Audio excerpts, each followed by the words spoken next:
Hello guys, അപ്പോൾ എന്നിട്ട് off day in my life ആട്ടോ. ഓഫ് ഡേ ആയതുകൊണ്ട് തന്നെ ഞാൻ കുറച്ച് ലേറ്റ് ആയിട്ടാണ് ഇന്ന് എഴുന്നേറ്റത്. കാരണം ഓഫ് ഡേ കിട്ടുന്ന സമയത്താണ് ഇതേപോലെ ഇങ്ങനെയൊക്കെ കിടന്ന് ഉറങ്ങാൻ പറ്റുന്നത്. അല്ലെങ്കിൽ രാവിലെ എഴുന്നേറ്റ് ഡ്യൂട്ടിക്ക് പോകേണ്ടി വരും. അങ്ങനെ രാവിലെ എഴുന്നേറ്റ് ബ്രേക്ക്ഫാസ്റ്റ് ഒക്കെ കഴിച്ചു. അതിനുശേഷം നല്ലൊരു ഓയിൽ മസാജൊക്കെ ചെയ്ത് നല്ലൊരു കുളി പാസ്സാക്കി കേട്ടോ.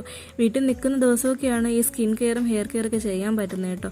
വീട്ടിൽ നിൽക്കുവാണെങ്കിൽ എനിക്ക് അത്യാവശ്യം മേക്കപ്പൊക്കെ ചെയ്ത് നിൽക്കുന്ന കേട്ടോ ഇഷ്ടം.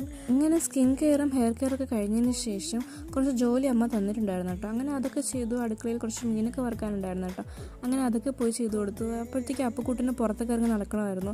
അങ്ങനെ അവനെയും കൊണ്ട് ഒരു റൗണ്ട് നടക്കാനൊക്കെ ഇറങ്ങി. അപ്പൂഫൊക്കെയുള്ള ദിവസങ്ങളിലാണ് ഞാൻ എൻ്റെ വീടും പഠിച്ചിട്ടൊക്കെ കാണുന്നത് കേട്ടോ. അല്ലെങ്കിൽ രാവിലെ പോയി രാത്രി വരുമ്പോൾ ഒന്നും കാണാറില്ല. ഊണൊക്കെ കഴിച്ചിട്ട് എനിക്ക് അക്ഷയ വരുന്ന പോകണമായിരുന്നു. അങ്ങനെ വീട്ടിൽ തിരിച്ചെത്തിയിട്ട് മാഗി ഒക്കെ ഉണ്ടാക്കി കഴിച്ചിട്ടുണ്ടായിരുന്നു കേട്ടോ. മാഗി എൻ്റെ ഒരു വീക്ക്നെസ് ആണ്.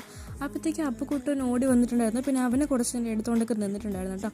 പിന്നെ രാത്രി ചപ്പാത്തി ആയിരുന്നു കഴിക്കാനുണ്ടായിരുന്നത്. പിന്നെ ഫുഡൊക്കെ കഴിച്ചു നേരെ കിടക്കാൻ വേണ്ടി കയറി. അപ്പോൾ അന്നത്തെ വീഡിയോ ഇത്രയേ ഉള്ളൂ. Tata bye bye, see U.